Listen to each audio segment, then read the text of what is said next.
Tendo clareado o terreno em que se desenvolveu o tão instrutivo tabu dos mortos, não deixaremos de acrescentar algumas observações que podem ser relevantes para a compreensão do tabu em geral.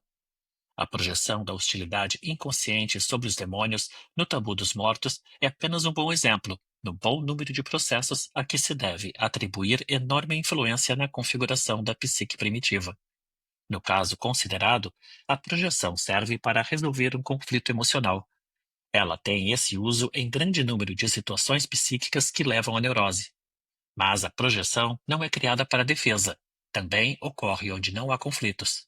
A projeção de percepções internas para fora é um mecanismo primitivo, ao qual estão sujeitas nossas percepções sensoriais, por exemplo, e que normalmente tem o papel principal na configuração de nosso mundo externo, portanto.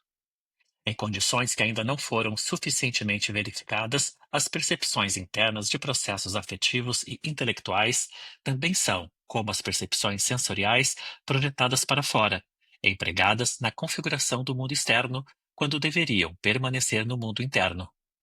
Isso talvez se relacione, no que toca à sua gênese, com o fato de que, originalmente, a função da atenção não era voltada para o mundo interno, mas para os estímulos que afluíam do mundo externo e dos processos endopsíquicos que ela recebia apenas as informações relativas a prazer e desprazer. Apenas com o desenvolvimento de uma linguagem abstrata de pensamento, pela vinculação dos resíduos sensoriais das representações verbais com os processos internos, é que esses mesmos tornaram-se gradualmente suscetíveis de percepção. Até então, os homens primitivos tinham desenvolvido, mediante a projeção para fora de percepções internas, uma imagem do mundo externo que nós, com intensificada percepção consciente, temos que traduzir de volta em psicologia. A projeção dos próprios impulsos maus nos demônios é apenas parte de um sistema que se tornou a visão do mundo dos primitivos, e que no próximo ensaio viremos a conhecer como animismo. Lá teremos de verificar as características psicológicas desse sistema, e mais uma vez o faremos a partir da análise dos sistemas que as neuroses nos trazem. Apenas adiantaremos que a assim chamada elaboração secundária do conteúdo onírico é o modelo para todos eles. Não nos esqueçamos também que, a partir do estágio de formação do sistema, há dois tipos de explicação para cada ato julgado pela consciência: o sistemático e o real, mas inconsciente.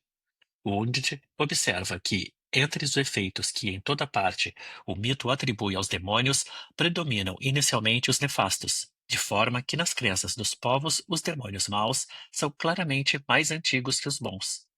É bem possível que se tenha chegado ao conceito de demônio a partir de tão significativa relação com os mortos.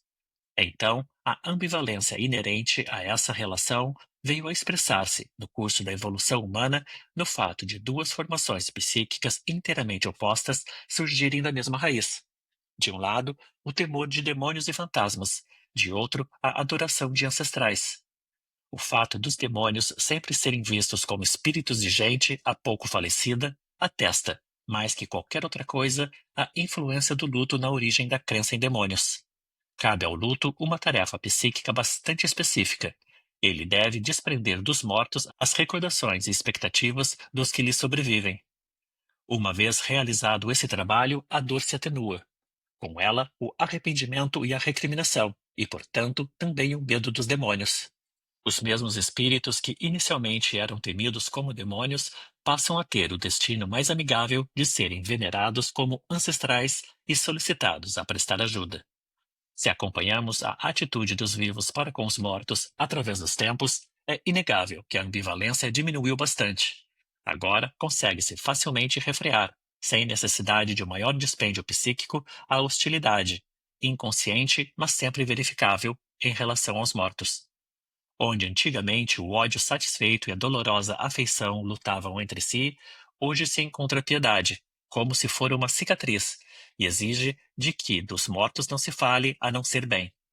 Somente os neuróticos ainda turvam o luto pela perda de um ser querido com autorrecriminações obsessivas, cujo segredo, conforme a psicanálise, está na velha atitude emocional ambivalente. Não precisamos aqui examinar de que modo se produziu essa mudança, que participação nela tiveram a mudança constitucional e a melhora real das relações familiares. Mas esse exemplo leva à suposição de que devemos conceder aos impulsos psíquicos dos homens primitivos um maior grau de ambivalência do que o encontrado no homem civilizado de hoje. Decaindo essa ambivalência, desapareceu lentamente o tabu, o sintoma de compromisso do conflito de ambivalência.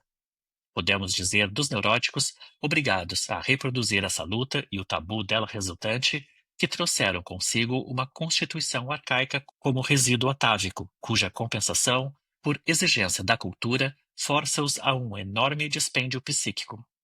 Agora lembramos a informação não muito clara que Wundt nos ofereceu sobre o duplo significado da palavra tabu, sagrado e impuro. Originalmente, a palavra não significava essas duas coisas. Designava o que é demoníaco e não pode ser tocado, e assim enfatizava um traço comum aos dois conceitos extremos.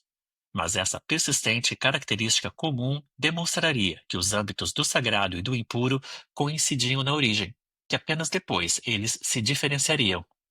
Em oposição a isso, nossa abordagem nos leva a concluir, sem dificuldade, que desde o princípio a palavra tabu tem esse duplo sentido, que ela serve para indicar uma determinada ambivalência e tudo o que se originou no terreno dessa ambivalência.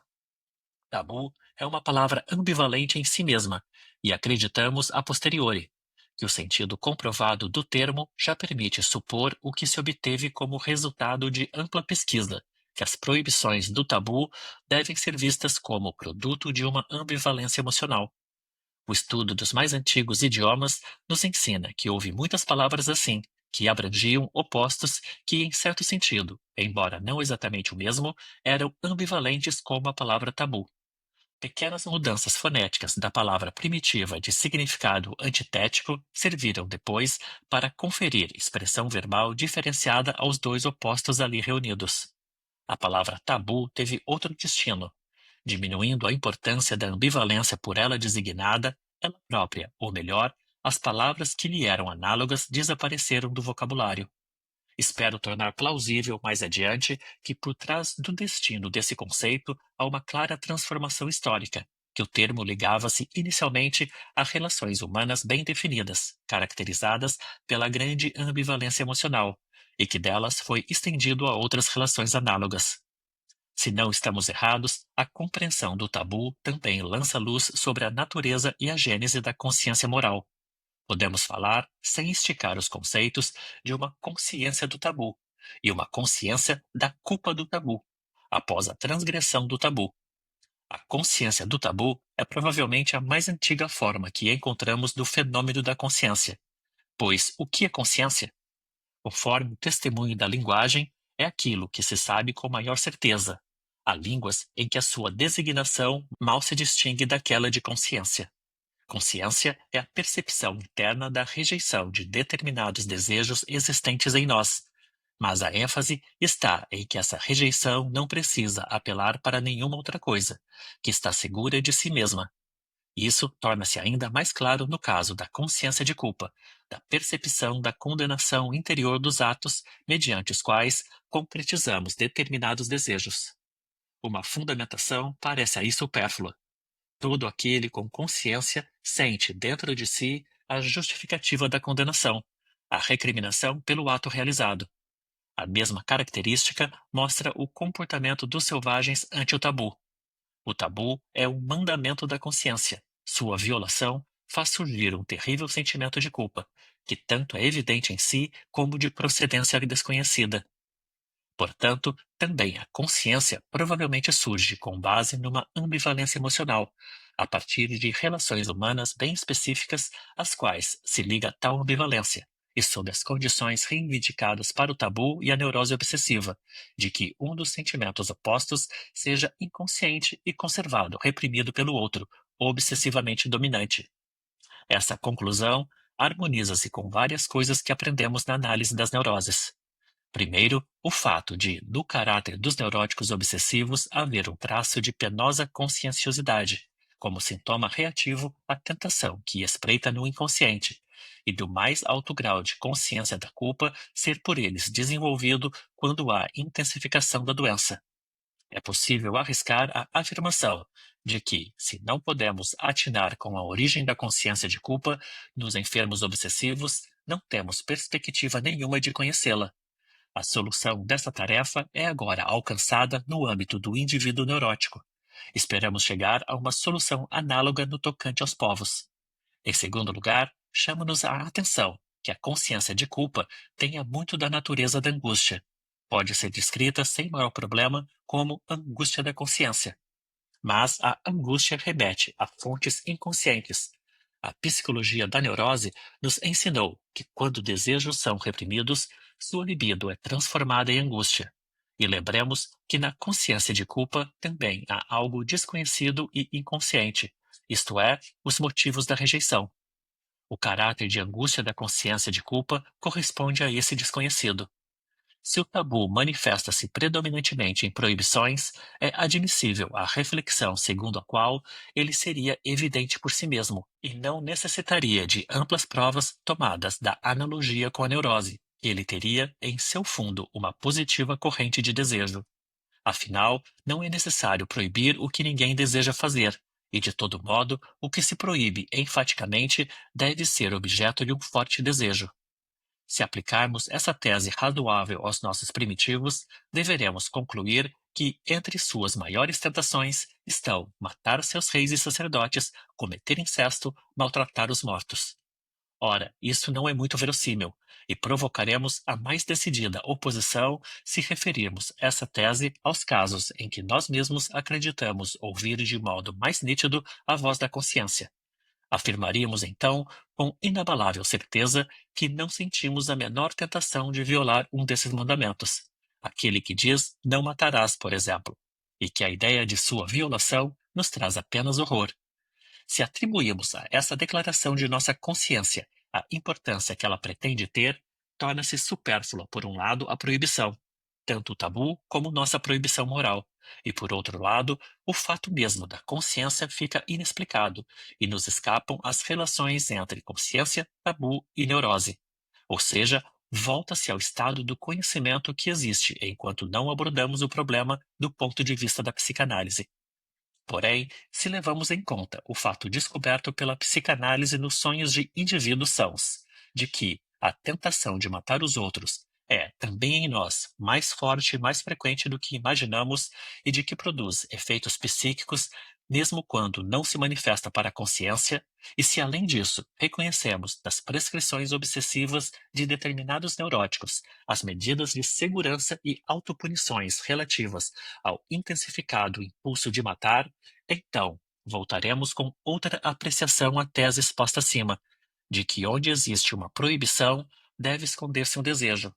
Suporemos que tal desejo de matar se acha realmente no inconsciente, e que o tabu, como a proibição moral, está longe de ser psicologicamente supérfluo, sendo explicado e justificado pela atitude ambivalente ante o impulso homicida.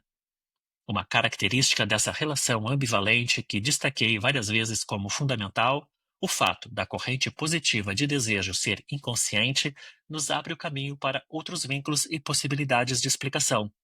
Os processos psíquicos do inconsciente não são nada idênticos àqueles que nos são conhecidos de nossa vida psíquica consciente. Eles gozam de algumas liberdades dignas de nota que foram subtraídas àqueles.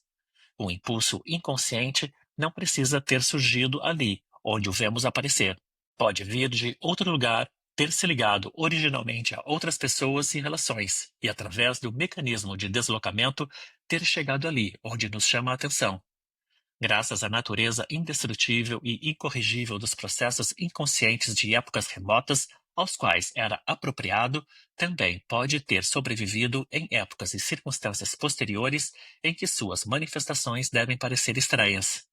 Essas são apenas sugestões, mas, cuidadosamente desenvolvidas, elas mostrariam como podem ser importantes para o entendimento da evolução da cultura.